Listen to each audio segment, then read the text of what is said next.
Uma bercerita, dulu waktu dia masih SMP, ada temannya yang hilang di dalam hutan selama 3 hari 3 malam. Kejadian itu sekitar tahun 1985 di belantara hutan Kalimantan. Buat yang belum tahu, Uma itu adalah panggilan ibu sang narasumber. Itu adalah panggilan dalam bahasa Melayu Kapuas Hulu. Jadi, di Kapuas Hulu itu malah banyak yang bersuku Melayu. Uniknya, Melayu di Kapuas Hulu ini budayanya adalah hasil asimilasi antara Melayu dan Dayak. Melayu bahkan menjadi identitas Islam di sana. Jadi, kalau ada orang Dayak yang memeluk Islam, orang-orang dulu menyebutnya masuk Melayu.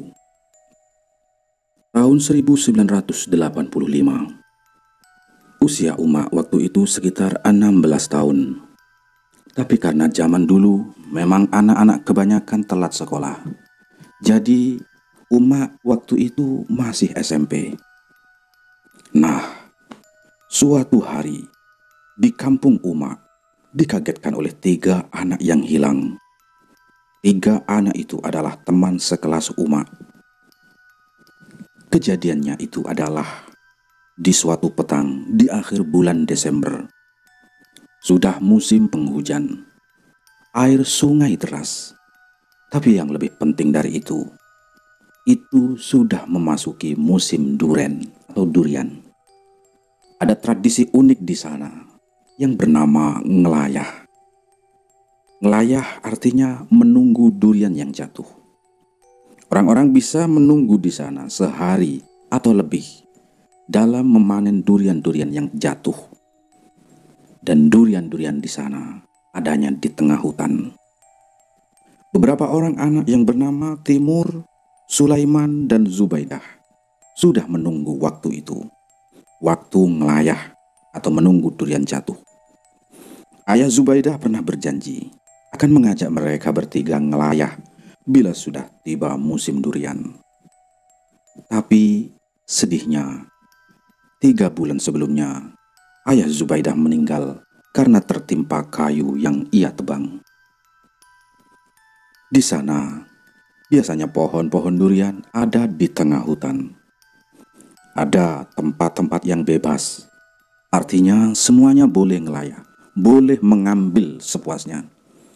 Ada juga yang sudah diklaim atau hanya boleh diambil oleh pemiliknya. Ayah Zubaidah memiliki 1 kebun durian di tengah hutan. Sayangnya, tak ada yang ngelayah tahun ini. Ayahnya sudah tiada. Sedangkan Zubaidah, yang biasa dipanggil Zubai itu, hanya tinggal bersama ibunya. Maka, ketika musim durian tiba, Zubai memohon pada ibunya agar boleh pergi ngelayah bersama teman-temannya yang bernama Timur dan Sulaiman. Sulaiman ini biasa dipanggil dengan Eman. Dan ibunya tentu keberatan mengingat Zubaidah adalah putri satu-satunya. Sulaiman atau Eman pernah ikut ayahnya yang bernama Pak Wabakar ngelayah durian di tengah hutan. Timur, temannya satu lagi, sudah sering keluar masuk hutan. Usia Timur juga sudah cukup tua, sekitar 19 tahun. Itulah jadi senjata Zubai meminta izin pada ibunya. Singkat cerita, ibunya pun mengizinkan anaknya yang bernama Zubaidah untuk pergi ngelayah bersama teman-temannya. Tapi sang ibu mewanti-wanti mereka. Eman, Timur, jaga Zubai. Awas, kalau sampai Zubai kenapa-napa ya, kata ibu Zubaidah kepada Eman dan Timur sore itu sebelum mereka berangkat. Mereka ini sudah dibekalkan makanan dan berbagai keperluan. Juga tak lupa membawa obat nyamuk untuk menghalau nyamuk di hutan. Rencananya, mereka hanya akan ngelayah semalam.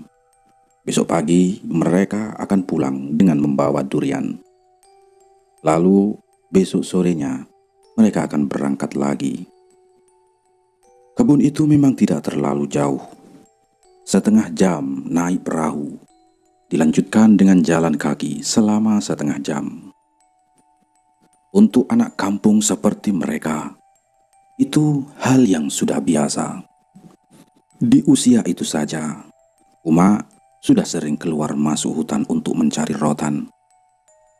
Hanya saja, ibunya Zubaidah ini khawatir karena anaknya harus menginap di tengah hutan rimba. Menjelang pukul 5 sore, mereka bertiga sudah dalam perjalanan menuju Pongkal. Pongkal ini adalah gubuk kecil di tengah kebun untuk menunggu durian jatuh. Perahu mereka tambatkan di tepi sungai. Langit memerah. Setelah siang tadi turun hujan lebat. Mereka berjalan dengan posisi timur di depan, memegang parang. Jalanan itu sering dilalui manusia karena banyak kebun di sana. Walau begitu, sesekali Timur harus menebas semak belukar yang menghalangi jalan. Di keheningan senja, Zubai dapat mendengar suara-suara hutan. Ada suara burung-burung, juga ada suara kelelawar yang keluar dari sarangnya. Tapi Zubai ini mendengar suara yang lain. Suara perempuan sedang berbisik. Pulang, pulang. Bisik suara itu pelan. Zubai ingin bertanya pada Timur dan Eman, tapi ia takut. Hanya akan membuat mereka merasa takut, karena mereka ini sudah dekat. Zubai berusaha menahan rasa takutnya. Sementara suara itu seperti semakin dekat ke telinganya. Hingga ketika mereka melihat Pongkal di kejauhan, suara itu menghilang. Jadi, ngelayah durian itu aturannya sederhana. Mereka akan bergadang di Pongkal atau di gubuk di kebun durian itu. Lalu saat mendengar suara durian jatuh, mereka akan mencari sumber suara dan mengambil durian yang jatuh itu. Durian yang baru jatuh itu luar biasa enaknya. Apalagi ia tumbuh liar. Daging buahnya harum dan nikmat. Zubai tak sabar mencicipi durian pertamanya malam itu. Rasa takut yang sejak tadi menghantuinya perlahan menghilang. Pongkal atau gubuk milik ayah Zubai ini berada di tengah kebun.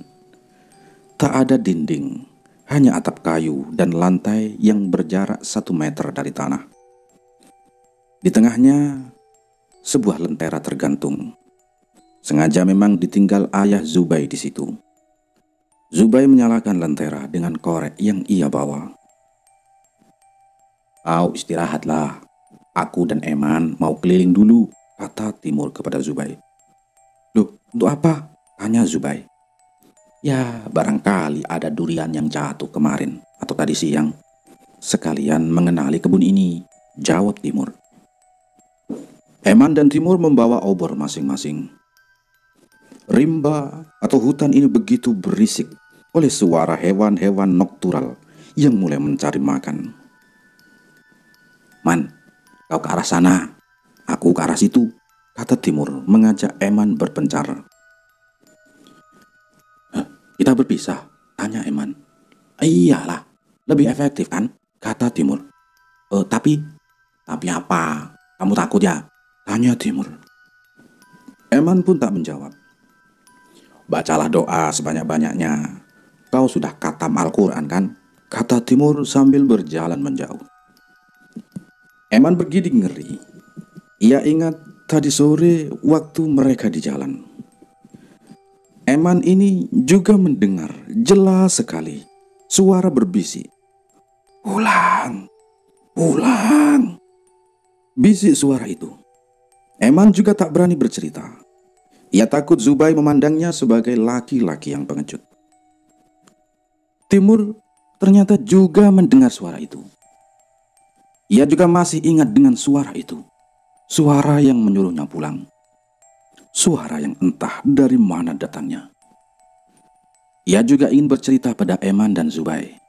Tapi ia juga kasihan kalau mereka jadi ketakutan. Lagi pula, ia pernah mendengar sesuatu yang lebih seram dari itu. Timur pernah mendengar suara perempuan menangis di tengah hutan. Di siang hari, pulangnya Timur demam panas. Kemudian, ketika Timur ini berjalan, di kegelapan malam, Timur merasakan kakinya tersandung sesuatu. Sakit sekali. Jelas sekali ia tak sengaja menendang buah durian. Ia tak fokus, memikirkan apa sesuatu yang terjadi pada waktu dia kesini. Diangkatnya durian itu, lalu digoyang-goyangnya. Durian itu sedikit retak. Aromanya menyergap hidung Timur. Timur lalu membawa durian itu ke pongkal dengan riang. Durian pertama malam itu. Di pongkal, Zubai masih terlentang. Ia kembali memikirkan suara yang menyuruhnya pulang. Ia bergidik ngeri. Di pongkal, ia masih sendirian. Karena si Timur masih dalam perjalanan menuju ke situ. Ia merasa ada sesuatu yang mengintai dari balik kegelapan.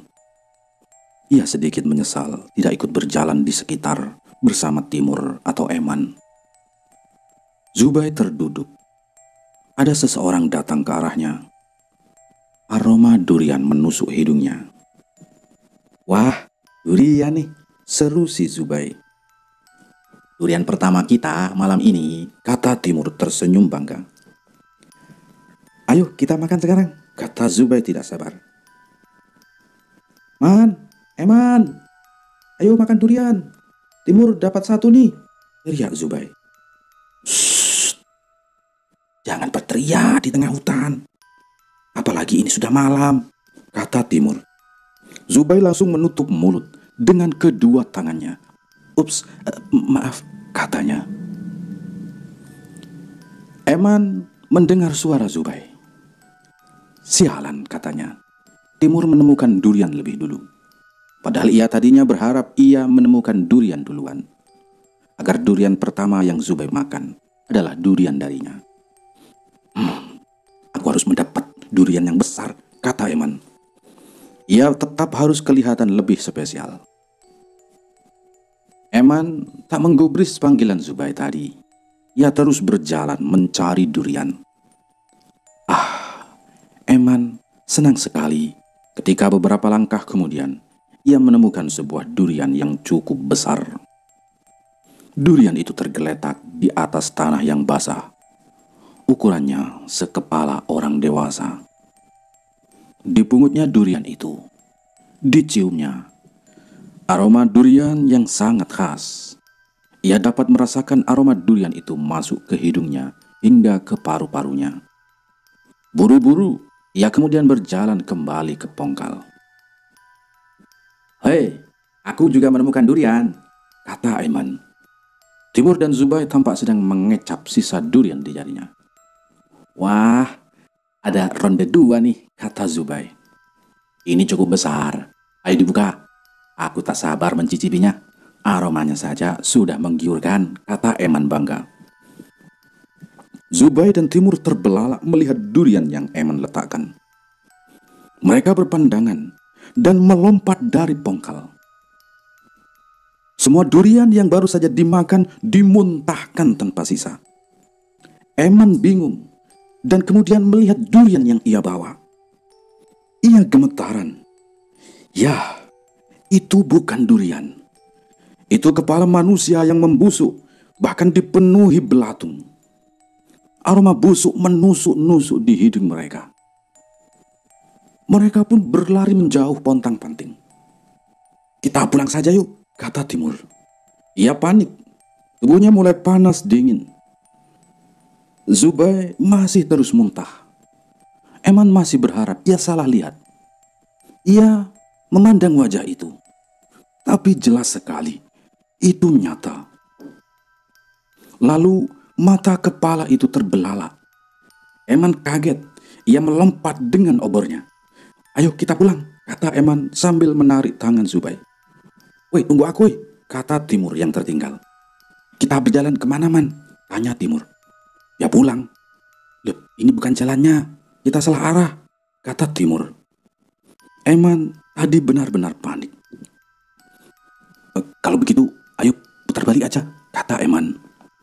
Mereka pun putar balik. Mereka belum jauh meninggalkan kebun durian. Cahaya lentera dari pongkal juga harusnya masih terlihat. Tapi di depan mereka hanyalah kegelapan. Hening, sepi. Timur berusaha mengumpulkan keberanian. Timur terus berjalan. Anehnya, harusnya mereka melalui kebun durian lagi. Tapi 20 menit berjalan, mereka tak juga menemukan kebun durian. Kamu yakin arahnya ke sini, Timur? Tanya Zubai. Harusnya iya. Tadi kita belum berjalan jauh kok, kata si Timur. Sepertinya kita tersesat, kata Eman, melihat pohon-pohon besar di sekitarnya. Kita memang tadi siang tak lewat sini kayaknya, kata Timur. Lalu, di keheningan malam, mereka mendengar suara gemercik air. Wah, ada suara air. Air itu pasti akan mengalir ke sungai. Kita cari sumber suaranya, kata si Timur. Malam beranjak larut. Timur, Zubai, dan Eman akhirnya menemukan sumber air itu. Sebuah aliran mata air kecil. Zubai lalu mencuci mukanya demi menahan kantuk. Maafkan, aku mengajak kalian ke sini, kata Zubai. Tidak apa-apa Zubai, kita tidak tahu itu akan terjadi bukan? Kata Eman. Harusnya aku mengikuti peringatan dari suara itu, kata Timur. Suara apa? Tanya Zubai. Lalu Timur bercerita soal suara yang ia dengar yang menyuruh mereka pulang. Zubai dan Eman juga bercerita hal yang sama. Wah, benar. Kalau kita saling cerita, pasti ini tidak akan terjadi, kata Timur. Sudah tak ada gunanya menyesal. Sekarang bagaimana caranya kita pulang, kata Eman. Ini sudah sangat malam. Kita tersesat. Lebih mudah kalau kita pulang nanti siang, kata si Timur. Kalau begitu, kita menginap di sini ya? Tanya si Zubai. Ya, itu pilihan terbaik Zubai, kata Timur. Eman ingin protes, tapi Timur benar. Mereka sudah terlalu lelah. Zubai, Eman, dan Timur terlentang di atas rumput yang basah. Mereka benar-benar lelah. Tak berapa lama, mereka sudah terlelap tidur. Langit hitam legam, perlahan berubah berwarna merah. Di kampung, hari sudah beranjak siang. Ibu Zubaidah pun resah. Zubaidah berjanji akan pulang pagi hari sebelum masuk sekolah. Tapi sampai pukul 12, Zubai, Eman, dan Timur tidak juga muncul. Ibu Zubaidah menemui orang tuanya Timur dan Eman. Mereka ini tidak terlalu khawatir karena kedua anak itu sudah biasa pergi berhari-hari. Pak, mereka janji akan pulang pagi. Saya tahu anak saya Zubaidah tidak akan melanggar janjinya, kata Ibu Zubaidah menangis di depan Pak Bakar. Pak Bakar pun iba. Ya sudah Bu, saya akan menyusul ke sana, kata Pak Bakar. Pak Bakar, ayahnya si Eman ini memang dekat dengan ayahnya Zubai. Mereka bersahabat. Ia tak tega melihat Ibu Zubai bersedih. Walau tubuhnya masih lelah pulang menyadap karet, ia pun tetap berangkat. Gesit sekali Pak Bakar itu. 45 menit saja, dia sudah sampai di kebun durian milik keluarga Zubai. Dulu, waktu ayah Zubai ini masih hidup, dia sering diajak ngelayah di situ. Di kebun itu, ia tak berjumpa siapapun. Hanya ada satu durian sisa dimakan. Lalu, satu durian lagi tergeletak, masih belum dibuka. Ada juga di situ perbekalan. Perbekalannya Timur, Eman, dan Zubai. Makanan mereka bahkan belum dibuka. Sungguh janggal. Di tanah bekas hujan kemarin siang, ia bisa melihat jejak-jejak kaki berjalan menjauh. Bekasnya cukup dalam, menunjukkan mereka ini berlari. Tapi di ujung kebun, bekas itu menghilang sama sekali. Kita kembali ke Eman, Timur, dan Zubai yang masih tertidur lelap. Hari masih gelap. Zubai merasakan sesuatu merayap di badannya. Ia membuka mata. Apakah Timur dan Eman sejahat itu padanya? Zubai menatap makhluk yang merayap di perutnya. Ternyata itu adalah seekor ular sawah alias ular piton. Timur! Zubai menjerit memanggil nama Timur. Timur dan Eman terkejut dan terbangun. Mereka berdua pun turut kaget melihat ular di perut Zubai. Tolong, kata Zubai lirih. Dan Eman yang baru bangun masih linglung.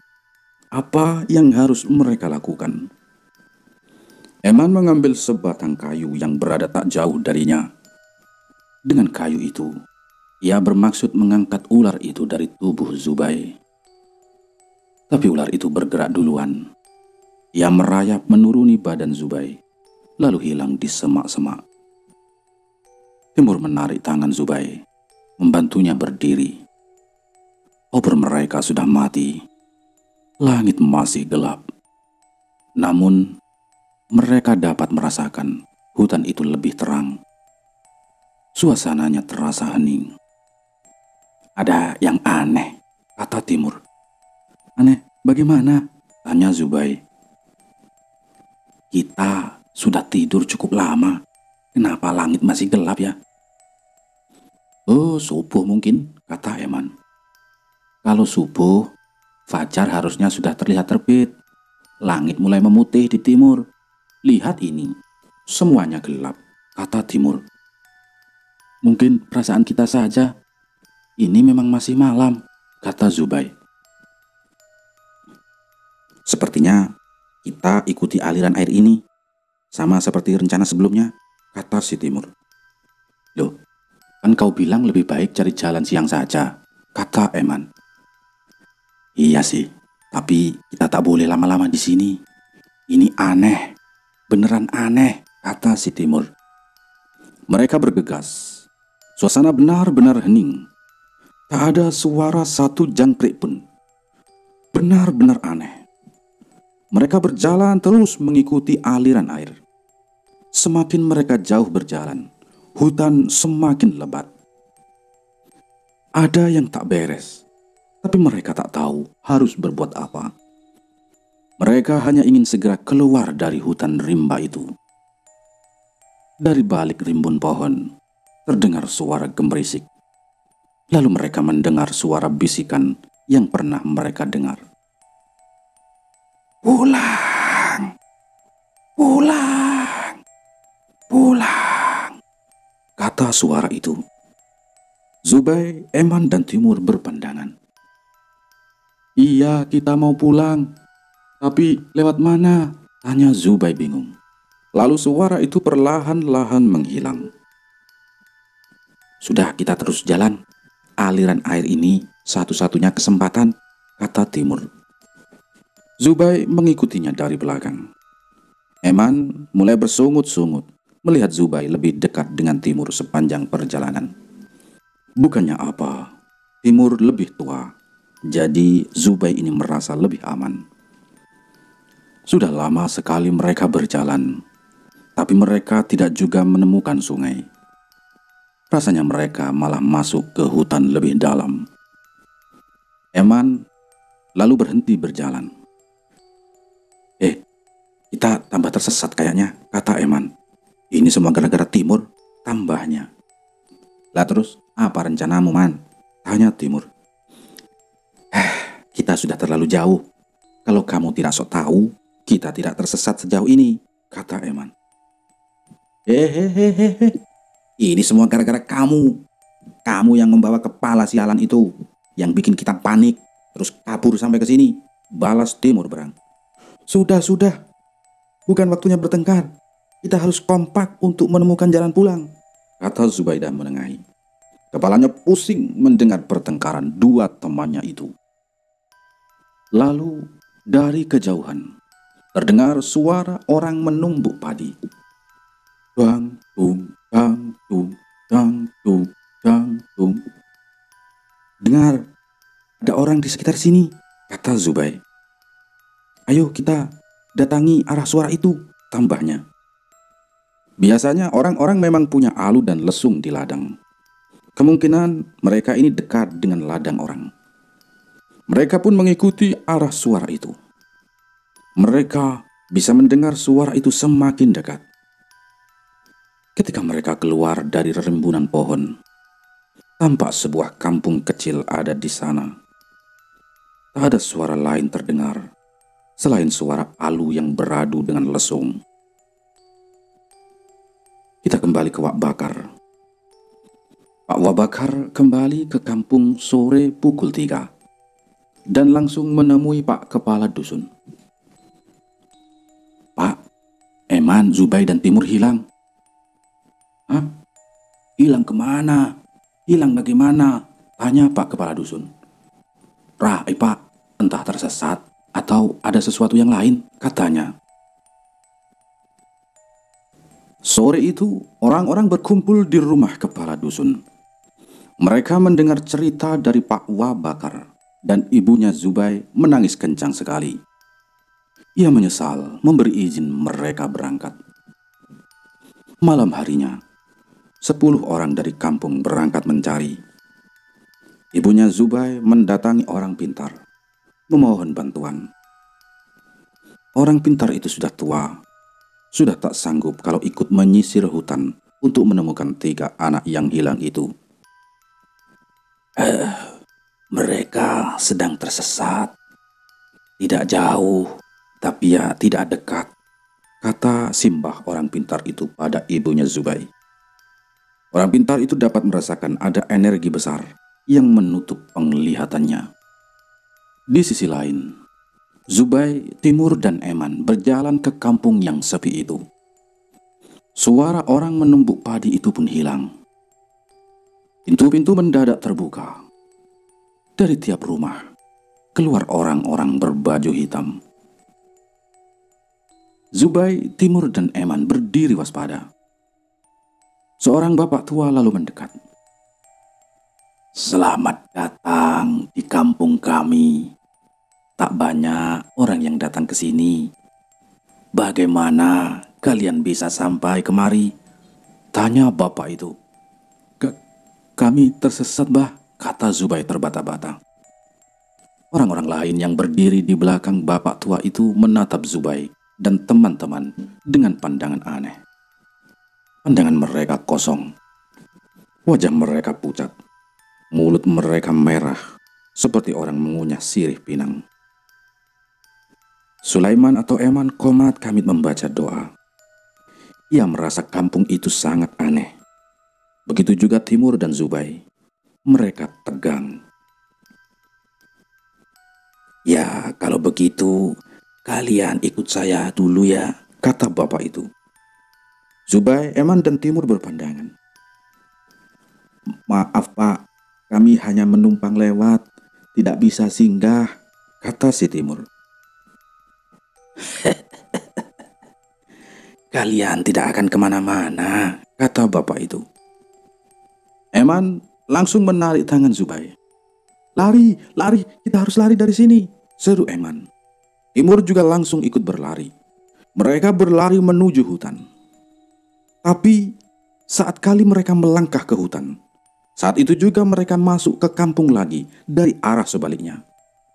Kalau kalian bingung, intinya begini. Kalau mereka mau keluar kampung dari arah barat, mereka otomatis masuk kampung itu dari arah timur. Terus saja seperti bulat. Mereka terus berusaha lari ke berbagai arah, namun mereka tetap berada di kampung itu. Bapak tua dan penduduk lainnya hanya melihat Zubai dan kawan-kawan terus berlari. sampai mereka pun akhirnya lelah.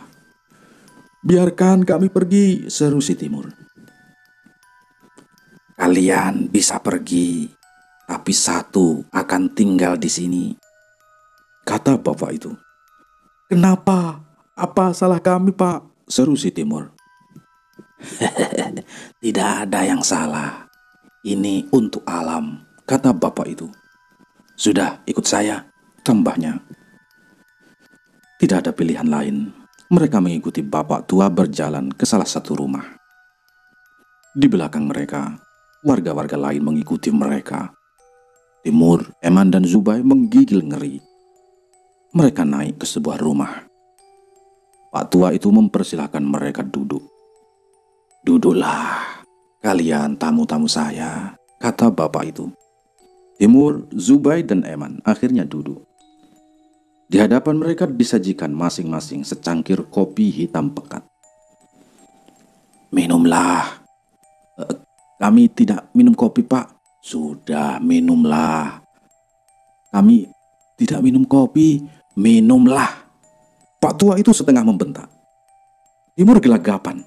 Yang mereka pikirkan adalah bagaimana mereka ini kabur dari tempat itu.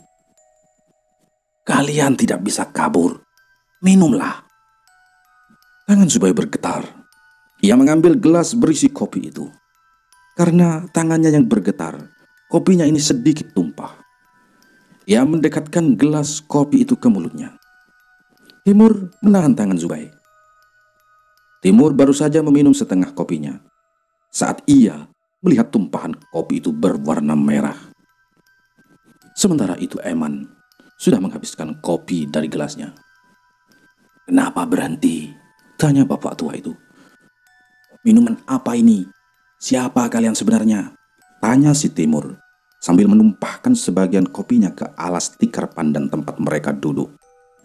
Tetesan kopi itu berubah menjadi darah. Eman dan Zubai kaget. Eman memandangi gelasnya yang sudah kosong. Kalau tidak dalam kondisi mencekam, tentu ia sudah muntah. "Lekas, habiskan, jangan tanya. Yang gelasnya masih berisi, tak akan bisa pulang," kata bapak tua itu. Zubai dan Timur berpandangan. Sungguh mereka tak tahu harus melakukan apa. Timur menutup mata. Lalu sekali teguk, minuman yang tersisa di gelasnya habis. Zubai masih gemetaran. Zubai hendak menangis. Ia dapat mencium bau amis dari gelas itu. Eman menyambar gelas Zubai lalu meneguknya beberapa kali hingga habis. "Apa yang kau lakukan, anak muda?" "Bapak bilang yang minumannya tidak habis akan tinggal. Ini minuman Zubai dan saya habiskan. Dia boleh pulang kan?" "Pintar sekali kau. Itu benar. Sama sekali tak menyalahi aturan. Dia boleh pulang." Eman pun lega. Zubai menatap Eman dengan penuh terima kasih. "Tapi seperti yang saya katakan, satu harus tinggal. Itu engkau, anak muda." Pak tua itu menunjuk Eman. Kenapa Eman harus tinggal?" tanya Zubai. "Kalian terlalu banyak bertanya. Tapi tak apa, sekali ini saya akan jawab. Anak muda ini meminum minuman jatah kau agar kau bisa pulang. Itu pengorbanannya. Saya rasa dia juga akan setuju kalau dia tinggal agar kau bisa pulang." "Tidak, Eman harus ikut pulang bersama kami," seru Zubai. "Pulanglah. Saya beri waktu kalian pulang sekarang. Kalau tidak, tiga-tiganya harus tinggal." Timur menarik tangan Zubai. "Ayo pulang." "Tapi Eman..." Zubai menatap Eman. Eman menangis. Tapi ia berbisik, "Pulanglah." Orang-orang pun membuka jalan. Timur dan Zubai berjalan menuruni tangga. Zubai menangis. "Eman," bisiknya lirih. "Sudahlah, ayo kita pulang. Daripada tak ada satupun yang selamat," kata Timur. Sungguh itu bagaikan mimpi bagi mereka. Langit masih gelap. Tak ada matahari di tempat itu. Timur dan Zubai berjalan ke arah hutan. Kali ini mereka dapat pergi meninggalkan kampung itu. Ketika kampung itu sudah tak tampak, Zubai melepas tangan Timur. "Kenapa kita tinggalkan Eman?" tanya Zubai. "Dah, harus bagaimana lagi? Kita tidak tahu apa yang akan terjadi," sahut Timur. "Kita datang bertiga, kita pulang ya bertiga," kata Zubai. "Tapi bapak itu bilang satu harus tinggal. Kau tahu cara kabur dari sana tanpa meninggalkan satu orang?" tanya Timur. "Akan diapakan ya Eman di sana?" Ya tidak tahu. Yang jelas kita harus pulang." "Dia akan menjadi tumbal," kata sebuah suara yang mereka kenal. Suara yang sama yang menyuruh mereka pulang. Ternyata yang berbicara itu adalah ular sawah. Ular yang melingkar di perut Zubai waktu itu. Dan saat itu, ular itu tampak melingkar di atas dahan sebuah pohon. "Kaukah yang berbicara?" tanya Timur ke ular itu. "Benar. Aku sudah memperingatkan kalian. Tapi kalian tak mau mendengar," kata ular itu. Tumbal apa?" tanya Zubai. "Mereka adalah penjaga hutan. Mereka menjaga tatanan. Manusia mengambil dari hutan. Dan ada waktunya hutan mengambil dari manusia," kata ular itu. "Jadi Eman, ya, ia tidak akan pernah pulang. Dia akan menjadi milik hutan ini," kata ular itu. Ular itu nampaknya bukan ular biasa. Ular itu adalah jelmaan jin di dalam hutan ini. "Sekarang kembalilah ke kampung itu. Masih belum terlambat," kata ular itu. "Tadi kau suruh pulang, sekarang kau suruh kembali," sergah Timur. "Aku akan ke sana. Eman harus pulang bersama kita," kata Zubai. "Itu namanya bunuh diri. Kalau mau kau pergi kampung itu, kau pergi saja. Aku akan pulang," kata Timur. Zubai lalu berjalan meninggalkan Timur. Lalu di mana jalan keluar dari sini?" tanya Timur itu pada ular. Tapi ular itu menghilang. Zubai berlari ke kampung itu. Di tengah kampung, Eman dikelilingi banyak orang. Pak tua seperti merafal mantra memegang keningnya. "Bebaskan Eman!" seru Zubai. Orang-orang yang mengelilingi Eman membuka jalan untuk Zubai. "Sudah kukira kau akan datang," kata Pak tua itu. "Kemarilah." Zubai pun mendekat. Eman merasa kepalanya pusing. Kesadarannya pun kembali. "Saya baru saja hendak memulangkan Eman ke dunia kalian. Sebagaimana yang kalian lihat, ini bukan dunia kalian. Di sini tak ada matahari, hanya ada malam yang panjang," kata Pak tua. "Jadi soal tumbal itu bohong?" tanya Zubai. Lalu muncullah ular sawah merayap dan naik ke badan Pak tua itu. "Aku tidak bohong. Hutan telah mengambil jatahnya," kata ular itu. Apa yang sebenarnya terjadi?" tanya Eman. "Hutan rimba ini tak sembarang mengambil jatahnya. Itulah tugas kami, menemukan orang yang layak diambil. Ketika kalian datang, sudah kami perintahkan kalian bertiga untuk pulang. Kalau kalian menurut, tentu kalian tidak akan ke sini. Tapi kalian lalai. Jadilah kalian 3 orang calon tumbal. Lah, saat kalian mengikuti suara aliran sungai, sudah kami peringatkan agar pulang. Tapi kalian tetap membangkang. Maka kalian bertiga tetap menjadi calon tumbal. Ketika kalian sampai di sini, saya menguji hati nurani kalian. Dan Eman adalah yang pertama lulus. Ia rela berkorban. Maka Eman saya selamatkan. Saya suruh tinggal. Tinggal kalian berdua yang menjadi calon tumbal. Maka saya kirim ular saya ini lagi untuk meminta kalian menyelamatkan Eman. 1 orang memilih kemari, 1 lagi memilih pulang sendiri. Maka kau lulus ujian kedua." Jadi kalimat Zubai menggantung. Benar sekali. Teman kalian yang 1 itulah yang telah diambil oleh hutan. "Timur? Kalian tidak boleh mengambil timur," seru Eman. "Sudah terlambat. Hutan sudah mengambil jatahnya," kata Pak Tua itu. Di sisi lain, sudah 2 malam 1 hari pencarian dilakukan. Namun tak ada tanda-tanda keberadaan Zubai dan kawan-kawan. Ibu Zubai sudah seperti orang gila, menangis tanpa henti. Beberapa warga bahkan menyusuri sungai karena khawatir mereka jatuh ke sungai dan tenggelam.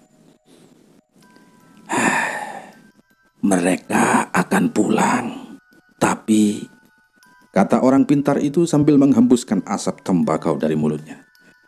"Tapi apa Ki?" tanya Ibu Zubai.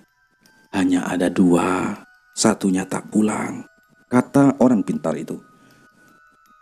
Lalu beberapa saat kemudian orang-orang pun heboh. Beberapa warga yang mencari itu kemudian pulang, datang membawa Zubai dan Eman. Mereka berdua ditemukan pingsan di atas perahu di tepi sungai. Warga sempat panik karena tubuh mereka dijaga seekor ular. Saat warga datang, ular itu lalu pergi. Mereka berdua pun lalu dirawat oleh orang pintar hingga sembuh. Orang pintar itu bilang, alam memang mengambil jatahnya dengan berbagai cara. Ada yang tenggelam di sungai, ada yang tersesat lalu menghilang, ada yang digigit ular di tengah hutan, dan banyak cara lainnya terlihat seperti kecelakaan biasa. Kejadian ini bisa terjadi karena mereka bertiga dan alam harus memilih salah satu saja. 2 bulan kemudian, jasad si Timur ditemukan di tengah hutan oleh seorang warga yang sedang mencari rotan. Jasad itu tersandar pada pohon kayu, seperti orang yang meninggal karena tersesat di hutan. Eman dan Zubai menyimpan memori mengerikan itu bertahun-tahun, dan tak akan bisa terlupakan. Maka dengan ini, kisah misteri suara dari tengah hutan Kalimantan saya nyatakan selesai.